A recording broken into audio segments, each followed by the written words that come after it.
Welcome to another one of Jenna's Higher Experience Yoga Tutorials. I'm Jenna Clark. I'm a yoga teacher at Easy Tiger Yoga, and I'm going to show you how to open up your ankles and your feet for lots of different poses. So sitting down first, if you need some kind of cushion, you can always take like an extra blanket or something and place it underneath your ankles. But try not to make it too large because we want the tops of our feet to be able to come down to the ground. So as much as you can, come forward, bring your knees together. Find your heels coming together and then sit back as slow as you can. So your heels may come apart, that's okay. So from here we just pause for a moment. Think about squeezing your inner thighs towards each other. I press my hands onto my knees and then squeeze my armpits down. And then spread my toes. So try to get your pinky toe away from your big toe. And then I take a deep breath in. And as I exhale, I press the tops of my feet into the ground. I may think about lifting my seat off my heels. Keep breathing. Keep pressing. About 15 seconds. And then on your next inhale, go ahead and lift the toes up. See if, not instead of crunching the toes, because that might give you a cramp on the bottom of your foot, you can just lift the top of your foot off of the ground. Keep pressing your hands in, squeezing the armpits. 15 seconds. Go ahead and take one more deep inhale, and as you exhale, bring your hands back behind you, and bring one knee up, and then the other. See if you can make one go a little bit higher than the other, and then eventually press both feet into the ground. You can really use your hands for this, opening up the fronts of the heels. Awesome. So go ahead and come onto your butt now, and then roll into your spine, and we're just going to kick our feet up into the air for a moment. Move back into the center. And find your ankles.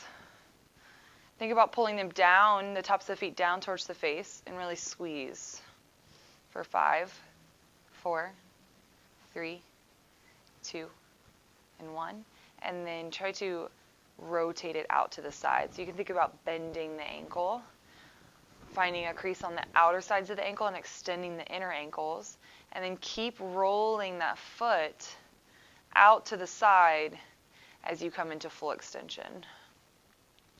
And really point the feet here for 5, 4, 3, 2, and 1. Really feel the sensation in the fronts of those ankles there. And then from here, we're going to create the crease on the inside. So start to roll your ankles in, elongating the outside until we're kind of back down into that full flexion. Awesome. And then shake the ankles out. We're going to do that a little bit faster, or kind of with your own breath. So 2 times one way.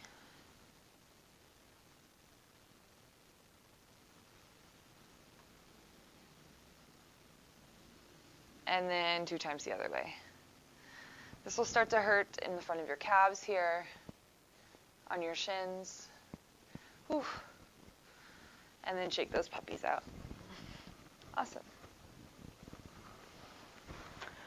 So the next thing we're going to do is another pail and rail. That's what that first exercise was called. So if you need to sit up on something in order to bring this front ankle into full dorsiflexion, then go ahead. I find it easy to just sit down on my other heel.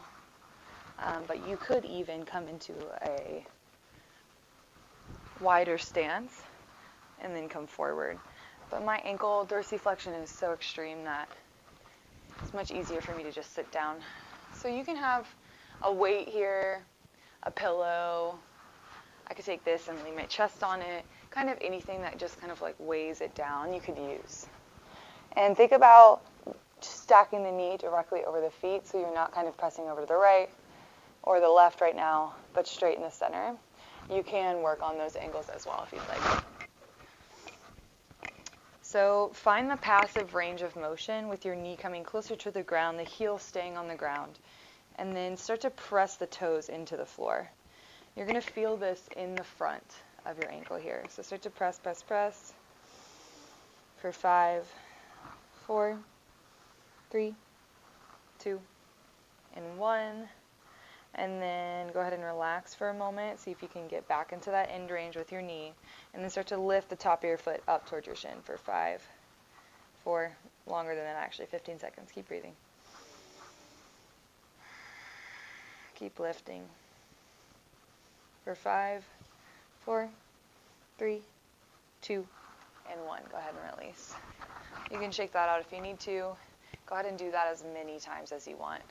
And again, you can always kind of press over towards the side. If you're bringing your knee to the side, make sure your pinky toe is still pressing firmly down into the floor. Don't allow the whole foot to come up. That defeats the purpose. So as you come down, you can kind of swing there into the middle, come into that end range, and start to press. And do the same exact thing. So let's go ahead and take that on the other side. Find your comfortable position, whether it be here, wherever it may be. Find the end range of your knee. Your ankle. Your knee's going to come closer towards the ground. The heel's going to stay on the ground. And then you're going to start to, like you're trying to come out of this dorsiflexion. Take your shin further away from the top of your foot. Pressure here. And again, you can have something in front of you.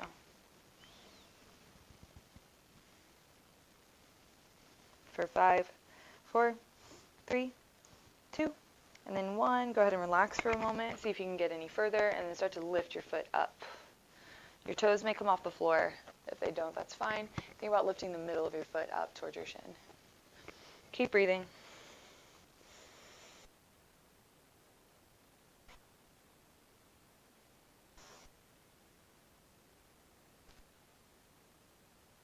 And go ahead and release that.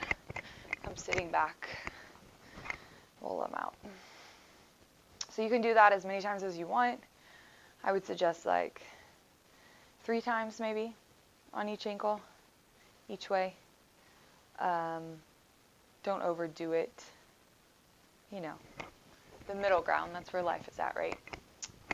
All right, so last thing is stretching out and opening up the bottom of your feet, right? That's all in your toes. So if you come to standing, I hope you can see my face. If not, that's fine, because really all you need to see is my feet. So kind of step organically into the floor, and then find your toes lifting off of the ground. Keep the toe mounts in the floor, the heels in the floor, and try to take your pinky toe as far away from your big toe as you can. So keep spreading them. Squeeze your inner thighs towards each other. Allow your belly to pull in and up. Pull the shoulders back, crown up towards the sky, and just pause for a moment in any way that feels comfortable.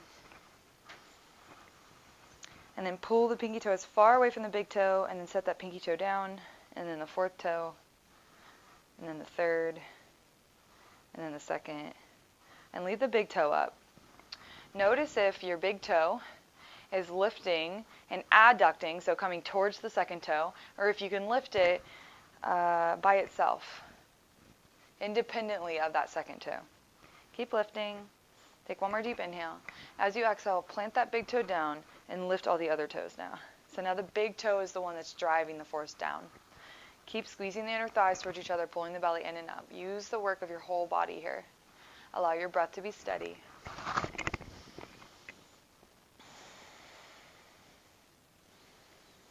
Beautiful. On your next inhale, go ahead and place the pinky toe down, the 4th toe, the 3rd toe, and the 2nd toe. So our feet are super spread wide. And now there's a couple of actions that you can work on. You can work on lifting and planting, or you can work on crunching the toes up underneath you. You kind of have to lift the foot up. Or show y'all one last one for opening up the bottom of the feet. 2 more actually. I always use this stretch, planting my toe into the ground, pointing with my heel up towards the sky, kind of opening up that bottom of my foot. Or the last one I'm going to move this down here onto the floor. I want you all to watch my feet. So it's a lift of the inner arch here, right? So the inner arch is going to lift, and then it's going to fall. So it's like this big toe mound is coming towards the heel.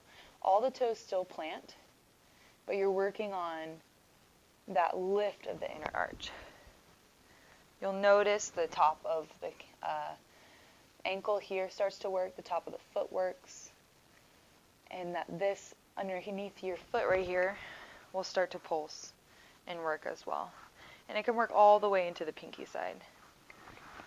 So just go ahead and create that kind of action a couple of times. Yours may not look like mine, so don't worry about that. It may cramp up at first.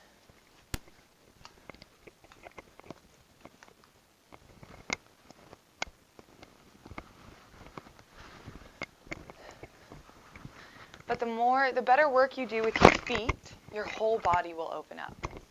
It's pretty amazing how things work from the ground up, right? If you sprain your ankle, then the ankle is where it stops. But if you have ankle braces on, say in sports or something, the shock is going to move to your knee.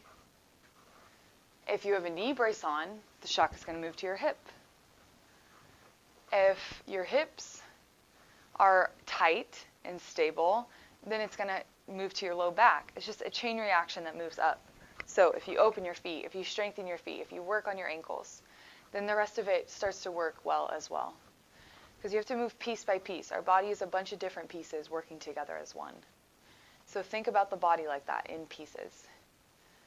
Happy exploring. Thanks for practicing with me today. Namaste.